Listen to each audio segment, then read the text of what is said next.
जबरदस्ती कर ली, जिन्होंने काफिरों से शादी विवाह कर लिया, अच्छा शादी का क्या चक्कर है? वो लड़का देना चाहते हैं या लड़की देना चाहते हैं, उसका क्या चक्कर है? उसके बारे में कुछ मतलब बताइए। मुसलमान हाँ, मुसलमान लड़का दे देगा, यानी कि बाहर से लड़की ले लेगा, लड़की देगा नहीं।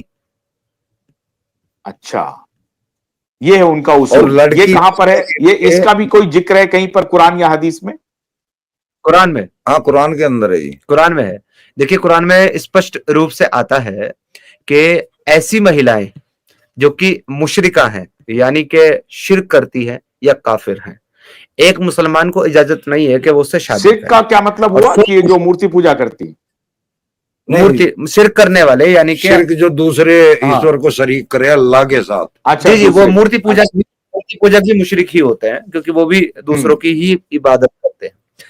तो उनके साथ शादी करने की, निकाह करने की इजाजत इस्लाम नहीं देता, जब तक के वो कलमा ला इलाहा इल्लल्लाह पढ़ के मुसलमान ना हो जाए। तो ये जो बात आपने क्या होता है, ये कलमा क्या है?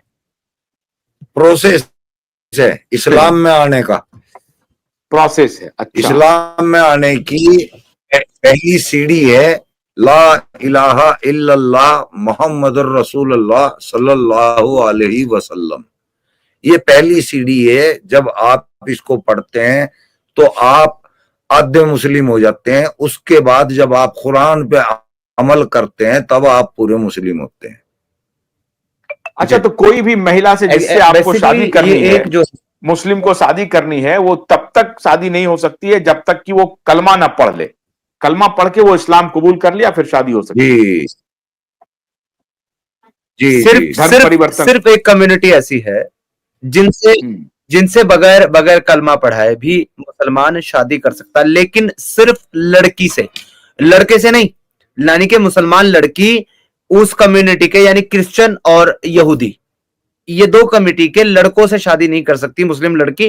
लेकिन मुसलमान लड़का अगर चाहे तो एक यहूदी और एक क्रिश्चियन लड़की से शादी कर सकता है। इसके अलावा मुशरिका का अलग से जिक्र किया गया, जो मैंने आपको बताया, यानी काफिर और मुशरिक, आइडल वर्शिपर और इनफिडल, इनसे किसी भी हाल में शादी नहीं कर सकता न एक मुसलमान लड़का न एक लड़की। अगर उनको शादी करनी है तो पहले उसको कलमा पढ़ करके मुसलमान होना होगा, क्योंकि निकाह जो है इस्लाम में, पहली बात तो सर शादी नहीं, ये निकाह होता है। और निकाह जो है ना, वो एक कंसेंट है, एक कॉन्ट्रैक्ट मैरिज है। और ये कॉन्ट्रैक्ट जो है वो दो बिलीवर्स के बीच में हो सकता है, डिसबिलीवर के बीच में नहीं। तो दोनों का बिलीवर होना जरूरी, मुसलमान होना जरूरी है, तब ये शादी हो सकती है। अगर किसी ने लव मैरिज कर ली, प्यार की बात कर ली, और फिर जो है शादी कर ली और निकाह नहीं किया या उसको मुसलमान नहीं किया, तो ऐसे शादी के बारे में इस्लाम कहता है कि वो शादी हराम है। वो उनका जो पर्सनल जो रिलेशनशिप है वो जिना है, यानी कि फोर्निकेशन है। और उनसे जो बच्चे पैदा हो रहे हैं वो सारे के सारे बच्चे भी नाजायज हैं। ये सर इस्लाम का नैरेटिव है ऐसी शादियों के बारे में। आपने थोड़े पहले एक और बात कही थी, वो आपने जो इनकी मिसाल दी थी सेलिब्रिटीज की, है ना सर, आप देख लो, ये उस हिसाब से भी मुसलमान नहीं, क्योंकि सारे के सारे काफिर लड़कियों से शादी करके बैठे हुए हैं। बिल्कुल। तो ये लोग कोई मुसलमान भी नहीं है उस हिसाब से, तो जिन्ना भी मुसलमान नहीं थे एक हिसाब से। नहीं, अच्छा, भारत का मुसलमान कुरान के नहीं है। भारत का मुसलमान कोई भी एक भी, इनमें बहुत सारी कमियां हैं। कोई बैंक अकाउंट खोल के बैठा है, कोई फोटो खींच रहा है, कोई हर तरीके से मुसलमान से खारिज हैं। जबरदस्ती के मुसलमान बैठे हैं बने हुए, जबरदस्ती। तो अभी आपने कहा कि नहीं, किसी धर्म, किसी टेररिज्म, टेरर जो है वो किसी धर्म का ये नहीं हो सकता है, लेकिन आपने स्पष्ट रूप से कहा कि नहीं, मजहब का नहीं हो सकता, लेकिन आपने स्पष्ट कहा कि नहीं, इस्लाम जो है वो टेरर। अगर आप इस प्रश्न को मुझसे पूछेंगे कि क्या इस्लाम जो है, इस्लाम जो है उसमें वो टेररिज्म को सपोर्ट करता है, अगर आप मुझसे प्रश्न पूछेंगे, तो मैं आपको साफ एक बात कहूंगा कि नहीं, इस्लाम टेररिज्म को सर सपोर्ट नहीं करता। इस्लाम टेररिज्म को पैदा करता है, टेरर देता है, टेरर, डर, दहशत। सपोर्ट तो हमारे यहाँ सेक्युलर लोग करते हैं सर उसको, टेरर को। वो मुसलमान मतलब मानवता इस्लाम नहीं है, फैक्ट्री उनका काम पैदा है, करना है इस्लाम इसको। फैक्ट्री है टेरर का, आप ये कह रहे हैं? सो दैट वे इस्लाम और बिल्कुल। टेरर एक ही है क्या? Exactly. तो उस हिसाब से टेरर के बजाय इस्लाम कह दें, इस्लाम के बजाय टेरर कह दें, आप ये कह रहे हैं? नाम ही टेरर रख दो इसका बस। या आप एक काम करते हैं, सीधा आप आईसिस, अलकायदा, बोको हराम कह दे तब भी चलेगा, वो सेम है, इसी के ऊपर अमल है अगले का, पूरे संगठन का। अगर आप कुरान को पढ़ते हैं और आप इस्लाम को समझते हैं, तो और उसको एक वर्ड में आपको डिफाइन करने के लिए कहा जाए कि आपने जो सही इस्लाम पढ़ा और सही इस्लाम को जो आपने जाना उसे एक वर्ड में डिफाइन करें, तो मैं कहूंगा आईसिस, अलकायदा, तालिबान, बोको हराम। बोको हरम, अलकायदा, टेरर और ISIS, सेक्स।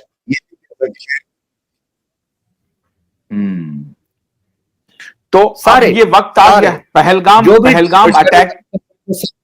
पहलगाम अटैक के बाद आपका कहना है कि ये वक्त आ गया है कि इन मुद्दों पर गंभीरता से, प्रेम पूर्वक, बिना किसी वैमनस्यता के, और मैं अक्सर ये कहते रहता हूं कि हमारे जो भी अकलियत भाई बंधु हैं, वो भाई बहन हैं, वो सब सनातनी है। मैं तो इस ख्याल का हूं। मैंने 98% कहा, आप कह रहे हैं कि 100% सनातनी है। तो अब भारत में बहुत तेजी से इस मुद्दे पर विमर्श होना चाहिए, बगैर किसी वैमनस्यता की। ऐसा नहीं कि तलवार निकाल करके उनको बोलने लगे ऐसे कर रहे हैं, ऐसे करें। हम सभी एक हैं, हम सभी प्यार से हमारे पड़ेगा, हम भारतीय हैं, लेकिन उनको समझाना पड़ेगा कि आप क्या पढ़ रहे हैं। आप ये कह रहे हैं कि 100% मुसलमान जो हैं, उन्होंने ठीक से कुरान नहीं पढ़ा है। जिस दिन ठीक से पढ़ेंगे और उनकी गलतियों को समझेंगे तो शायद उनको वितृष्णा हो जाएगी इससे, आप ये कह रहे हैं? नहीं, इसमें स्कॉलर्स अलग हैं। एक्सेप्शन जो है वो स्कॉलर्स की है, क्योंकि उन्होंने एक्चुअली इस्लाम को पढ़ा है, वो इस्लाम की सच्चाई जानते हैं, मगर उनकी मजबूरी आज की डेट में इस्लाम की सच्चाई जानते हुए भी ना बताना वो ये है कि जब एक बच्चा छोटा सा होता है, 3-4 साल की उम्र का होता है, तो उसको मदरसे में भेज दिया जाता है। जब तक वो हिफज करता है उसकी उम्र 10-12 साल हो जाती है, और जब तक वो आलिम बनता है उसकी उम्र 17-18 साल हो जाती है। उसके बाद उसे किसी मस्जिद में इमाम मुतय्यन कर दिया जाता है। तो अब आप ये बताएं कि जिस इंसान ने अपने पढ़ने लिखने की उम्र और काम सीखने की, कोई स्किल सीखने की उम्र मदरसे में लगा दी हो, अब ना तो उसके पास कोई और सा रास्ता है, ना कोई स्किल है, ना उसके पास कोई ऐसी नॉलेज है, ना कोई स्टडी है जिससे वो अपना जीवन यापन कर सके अच्छे तरीके से, या अपनी लाइफ को स्मूथली चला सके। उसके पास सर इसके रास्ता नहीं है कि मस्जिद में नमाज पढ़ाए, मदरसे में जो है वो लोग बच्चों को पढ़ाए और वो बैठ करके इसी की तबलीग करे, क्योंकि इसी से उसको सब चंदा मिलेगा, तनख्वाह मिलेगी और उसको इज्जत सम्मान मिलेगा। तो वो मजबूर उसकी करना, और किसी के काम के लायक वो रहा ही नहीं मदरसे में सारा टाइम, कोई दिया उसने, तो क्या करेगा सर, उसका तो मजबूरी है। नहीं तो समीर साहब, मैं आपसे कल दोबारा इस मुद्दे पर बात करूंगा। 1 घंटे की तकरीबन हमारी बातचीत हुई है, और मैं कल चाहूंगा कि कुरान की ऐसी आयतों को आप अपने साथ रखें। आज जल्दबाजी में हमारी ये ब्रॉडकास्ट हुआ है, रिकॉर्ड हुआ है, तो मैं चाहता हूं कि कल एक बार दोबारा हम लोग बैठें, और इस मुद्दे पर मैं अपने सभी मुस्लिम भाई बहनों से ये अपील करता हूं कि आप इस ब्रॉडकास्ट को उस रूप में न लें कि हमारा कोई एजेंडा है, हम कोई नफरत फैलाना चाहते हैं, बिल्कुल नहीं। लेकिन एक बात तय है कि बहुत हो गया।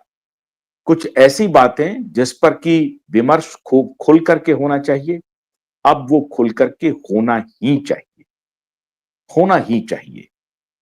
इस्लाम क्या है, इस पर गंभीरता से विमर्श होना चाहिए। उसकी कमियों को दूर करके आप बने रह सकते हैं, कोई दिक्कत नहीं है।